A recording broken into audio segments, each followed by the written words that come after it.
So hey guys, welcome back to another video. और आज की वीडियो में अपन डिटेल में बात करेंगे ईटीएफ के बारे में। इस वीडियो को मैंने 4 पार्ट में डिवाइड किया है। पहले पार्ट में अपन समझेंगे what are ETF, second part में अपन समझेंगे how can we legally trade in ETF, third part में अपन समझेंगे how much money do we need to start, fourth part में अपन समझेंगे do I really trade in ETF. So बिना टाइम वेस्ट करे वीडियो को स्टार्ट करते हैं।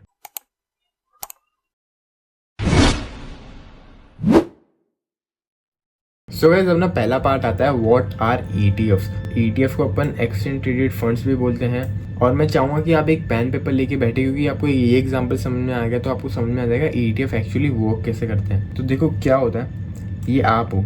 अब आपको किसने बताया कि ईटीएफ होते हैं, ईटीएफ में अपन इन्वेस्ट कर सकते हैं, ईटीएफ में अपन ट्रेड कर सकते हैं। तो आप क्या करते हो, अपने ब्रोकर पे जाते हो और कुछ निफ्टी 50 के ईटीएफ बाय कर लेते हो। अब आपने पैसे लगाए ब्रोकर पे, आपने खरीदे ब्रोकर से निफ्टी 50 के ईटीएफ। अब जो ईटीएफ होते हैं ना, ईटीएफ को चलाते हैं एएमसी मेंबर। अब एएमसी मेंबर को अपन बोल सकते हैं एसेट मैनेजमेंट कंपनीज या फिर फंड कंपनीज, जो कि ईटीएफ में अपना पैसा लेती है और आगे उसको ट्रांसफर करती है या फिर आगे उसको इन्वेस्ट करती है। ठीक है, तो इनका काम है सिर्फ अपन से पैसे लेना। तो इन्होंने अपन से पैसे ले लिए ब्रोकर के थ्रू, इन्होंने अपन को निफ्टी 50 के इतने ईटीएफ दे दिए इतने पैसे में।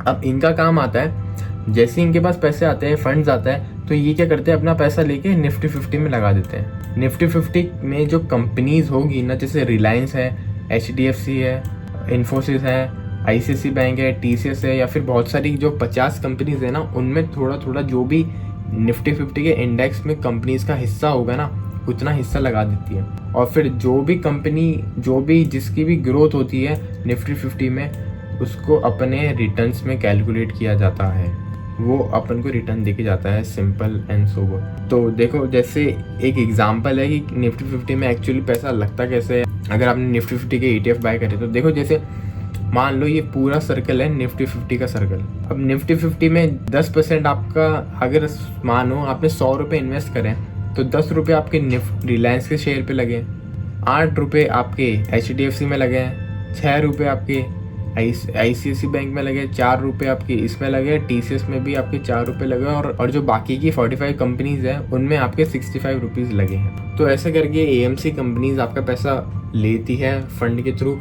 और उसको आगे ट्रांसफर करके आपके लिए रिटर्न्स बना के देती है, जिस टाइप का आप ईटीएफ बाय करोगे उस टाइप का। ठीक है, तो ये तो एकदम सिंपल ईटीएफ का एग्जांपल कि ईटीएफ एक्चुअली वर्क कैसे करते हैं।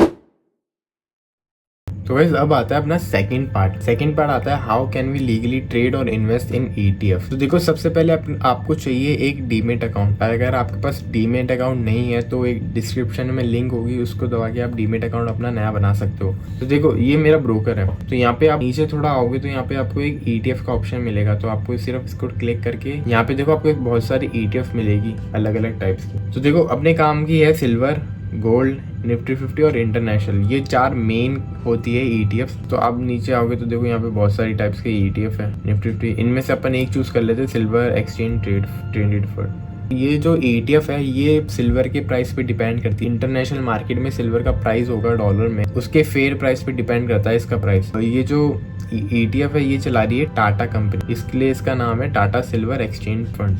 आप यहाँ पे आओगे तो यहाँ पे बहुत सारे टाइम फ्रेम्स दिख जाएंगे कि क्या रिटर्न है इसके। 5 साल में देखो, 3 साल में, 1 साल में। ठीक है, नीचे आओगे तो आपको ये दिखेगा फंडामेंटल्स। तो देखो, ये एक्सपेंस रेशियो क्या होता है, ये होता है एनुअली चार्ज, मतलब कितना चार्ज ले रहा है कोई फंड आपसे अपना पैसा ईटीएफ में लगाने के लिए। ठीक है, जो है 0.39, जो कि बहुत ज़्यादा कम है। नीचे आओगे तो यहाँ पे एक रिटर्न कैलकुलेटर भी मिल जाएगा आपको कि आपको एसआईपी करानी है या एक बार में अपना ईटीएफ खरीदना है।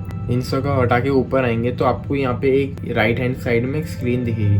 तो ये एक्चुअली है क्या, तो देखो, 2 टाइप के एक्सचेंजेस हैं इंडिया में, एक बीएससी और एक एनएससी। तो मैं प्रेफर करूंगा कि आप एनएससी में ट्रेड करो बीएससी की जगह। और ऊपर आओगे तो आपको देखो एक डिलीवरी का ऑप्शन मिलेगा और एक इंटरडे का ऑप्शन मिलेगा। डिलीवरी का मतलब होता है कि आपने ईटीएफ खरीदी और आप उसको लॉन्ग टर्म होल्ड कर रहे हो, मतलब आज खरीद के आप उसको आज नहीं बेच रहे, आप उसको 3 महीने होल्ड कर रहे हो, 4 महीने होल्ड कर रहे हो या फिर सालों तक होल्ड कर रहे हो, इसलिए अपन डिलीवरी खरीदते हैं या फिर लॉन्ग टर्म इन्वेस्टमेंट करते हैं। उसके बाद आता है इंट्राडे। इंट्राडे मतलब होता है कि आज मैंने ETF खरीदा तो आज की आज ही मेरे को बेचना पड़ेगा। अगर मैं नहीं बेचता हूँ आज की आज तो मेरा ब्रोकर अपने आप मेरी पोजीशन काट देगा। उसके बाद ये लिमिट प्राइस होता है कि अभी देखो 22.48 है, जैसे ही प्राइस 22.85 पे आएगा तो मेरा ऑटोमेटिकली प्राइस लिमिट लग जाएगा, मतलब मेरे को ऑटोमेटिकली मेरा ETF बाय हो जाएगा। ये होता है प्राइस लिमिट, ठीक है। उसके बाद नीचे आएंगे तो अपन को एड स्टॉप और टारगेट मिलेगा, इससे अपन अपना स्टॉप लॉस लगा सकते हैं और टारगेट लगा सकते हैं। स्टॉप लॉस वो होता है कि जैसे ही मार्केट इस प्राइस से नीचे आएगा तो मेरी पोजीशन अपने आप कट जाएगी ताकि मेरे को ज्यादा लॉस ना हो। टेक प्रॉफिट वो होता है कि मार्केट मैंने यहाँ बाय किया और यहाँ मेरे को एग्जिट करना है तो अपने आप मेरी पोजीशन एग्जिट हो जाएगी प्रॉफिट में। सेम सिनेरियो सेल का रहता है, ठीक है। अब एक और एग्जांपल ले लेते हैं गोल्ड का। अब मैं नीचे आऊंगा तो मेरे को एक टाटा गोल्ड एक्सचेंज दिखेगी। टाटा गोल्ड एक्सचेंज का अभी प्राइस चल रहा है 14.74, मतलब एक ETF मेरे को सिर्फ 14.74 रुपीज में मिल जाएगा। ये सेम है जो मैंने आपको पहले बताया। और जो अब नीचे आओगे तो आपको इसका एक्सपेंस रेशियो दिखेगा, वो है 0.35%, मतलब ये एक साल में सिर्फ उससे भी ज्यादा कम 0.35% ही ले रहा है। मैं बताऊं कि आपको कौन सा ETF चूज करना है तो आप ना सिर्फ एक्सपेंस रेशियो देखो कंपनीज का। उसके बाद देखो ये ट्रैकिंग एरर होता है कि मतलब जो करंटली प्राइस चल रहा है गोल्ड का और जो ETF का प्राइस चल रहा है उसमें कितना एरर आ रहा है, जो कि इसमें दे नहीं रखा। लेकिन तुम निप्पॉन वाले में आओगे तो निप्पॉन वाले में 0.4% दे रखा है कि मामूली सा गैप है, थोड़ा सा इतना चलता है। इसमें देखो बहुत सारी ETF मिल जाएगी आपको डिफरेंट। अब ETF के पता है फायदे क्या होते हैं, जैसे इंटरनेशनल ETF है। अब पता है इंटरनेशनल ETF क्या है कि अब मैं इंडिया में रहता हूँ तो मैं इंडिया में लीगली बाहर के इंडेक्सेस में या फिर स्टॉक्स खरीद नहीं सकता, तो ETF इसके लिए सबसे बेस्ट रहता है। अब देखो जैसे मोतीलाल ओसवाल का NASDAQ 100 का ETF है, तो देखो अब मैं इंडिया में रह के NASDAQ में इन्वेस्ट नहीं कर सकता डायरेक्टली उनके इंडेक्स में, तो मैं क्या करूंगा ETF खरीद लूंगा। तो मुझे एक ETF पड़ रहा है 330 रुपीज का। इसमें देखो सिर्फ 0.6 एक्सपेंस रेशियो है, ट्रैकिंग एरर 0.16 है। ये अपन से पैसा लेंगे और बाहर के NASDAQ में लगाएंगे। जब भी NASDAQ का ऊपर जाएगा अपन को प्रॉफिट होगा सिंपली। और इसको अपन और अगर अपन लॉन्ग टर्म करते हैं तो अपन इसको कितना भी होल्ड कर सकते हैं, जो कि बहुत ऑसम चीज है अगर आपको एकदम इन्वेस्टिंग करनी है ETF में।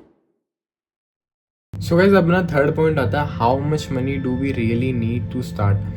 तो मैं इसका जवाब दूंगा कि आप इन्वेस्टिंग तो कितने भी रुपए से कर सकते हो, 500 रुपीज से भी कर सकते हो, या फिर जो भी ETF का प्राइस चल रहा होगा, जैसे 22 रुपीज़ है, 125 रुपीज़ है, इनसे भी इतने बेर मिनिमम से भी आप इन्वेस्टिंग चालू कर सकते हो। लेकिन अगर वही बात आती है ट्रेडिंग की, तो मैं आपको प्रेफर करूंगा कि आपके बैंक अकाउंट में एटलीस्ट 10 से 15,000 तो होने ही चाहिए अगर आपको ETF में ट्रेडिंग करनी है इंट्राडे। ये तो आपके लिए बेर मिनिमम है, इतने तो आपके पास होने ही चाहिए अगर आपको ETF में अच्छा खासा थोड़ा कमाना भी है, वरना फिर वो ब्रोकरेज वगैरह में निकल जाएगा तो उसका कोई सेंस नहीं है, इससे बड़ा तो करो ही मत।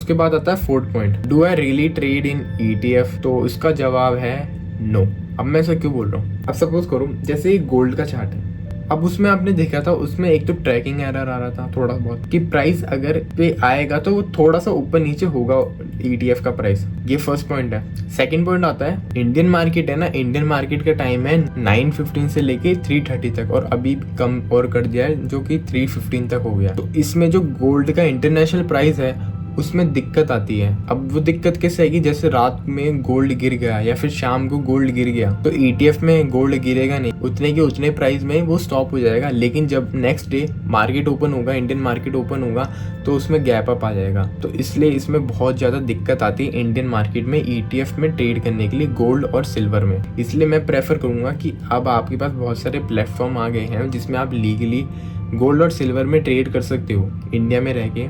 मैं आपको डिस्क्रिप्शन में लिंक दे दूंगा जो मैं ब्रोकर यूज करता हूँ, सबसे बेस्ट है। तो मैं प्रेफर करूंगा कि आप वो ज्यादा बेटर है, वो ज्यादा यूज करो इसकी जगह कि इंडियन मार्केट में आप ETF में ट्रेड कर रहे हो। तीसरा पॉइंट आता है कि मैं करता हूँ न्यूयॉर्क सेशन में ट्रेड और लंदन सेशन में ट्रेड। अब here is the third reason why I don't trade in ETF। मैं ट्रेड करता हूँ लंदन सेशन और न्यूयॉर्क सेशन। न्यूयॉर्क सेशन में सबसे बेस्ट वॉल्यूम होता है मार्केट का पूरे दिन का, ये न्यूयॉर्क का टाइम है। और जब न्यूयॉर्क का देखा जाए तो उनके पास ज़्यादा पैसा है, ज़्यादा amount of money they have, amount of funds they have, जिसकी वजह से एकदम से पुश मिलता है मार्केट में और अच्छी वोलेटिलिटी होती है और मैनिपुलेशन कम होता है, जिसकी वजह से न्यूयॉर्क सेशन बेस्ट रहता है ट्रेड करने के लिए। अब देखा जाए इसका टाइमिंग है 5:30 to 2:30 AM। अब इंडियन टाइम है, इंडियन टाइम में तो मैं कर ही नहीं पाऊंगा न्यूयॉर्क सेशन में ट्रेड, समझे, इसलिए I don't trade in ETFs। तो अब मैं क्या करता हूँ, ट्रेडिंग करता हूँ मैं रियल गोल्ड के चार्ट में, जो कि आप सामने भी देख रखे हो। मैं रियल गोल्ड के चार्ट में ट्रेडिंग करता हूँ। उसके बाद जो पैसा मैं अर्न करता हूँ उसको लेके मैं उसको और बड़ा बनाने के लिए मैं करता हूँ investing in ETF। Earn money from trading, invest them in ETF। Simple logic है, पैसा कमाओ रियल चार्ट में, गोल्ड के रियल चार्ट में पैसा कमाओ, क्योंकि उसमें तुम्हें अच्छा लिक्विडिटी मिलेगी। अब ETFs है, ETF में तुम्हें लिक्विडिटी नहीं मिलेगी इतनी जितनी गोल्ड के एक्चुअल चार्ट में तुम्हें लिक्विडिटी मिलेगी। इसलिए I don't prefer to trade in ETF, I prefer to trade in real chart of gold, silver. Okay और अगर तुम्हें इतना ETF करना है तो यू कैन इन्वेस्ट। मैं भी इन्वेस्ट करता हूँ ETF में, ऐसा नहीं कि मैं ETF में इन्वेस्ट नहीं करता। मैं ट्रेडिंग की जो भी इनकम होती है उसको मैं ETFs खरीदता हूँ गोल्ड और सिल्वर के, ताकि जो भी मैंने पैसा अर्न किया है मैं उसको खर्च ना करूँ और उसको री इन्वेस्ट करूँ, समझे, सिंपल है। So that was all for today's video. I hope आपको वीडियो अच्छी लगी होगी और अगर कुछ भी डाउट हो जस्ट मैं आपको नीचे सपोर्ट टीम का नंबर दे दूंगा। एंड अगर वीडियो अच्छी लगी तो लाइक करना, सब्सक्राइब करना। मिलते हैं नेक्स्ट वीडियो में। सी यू गाइस, बाय।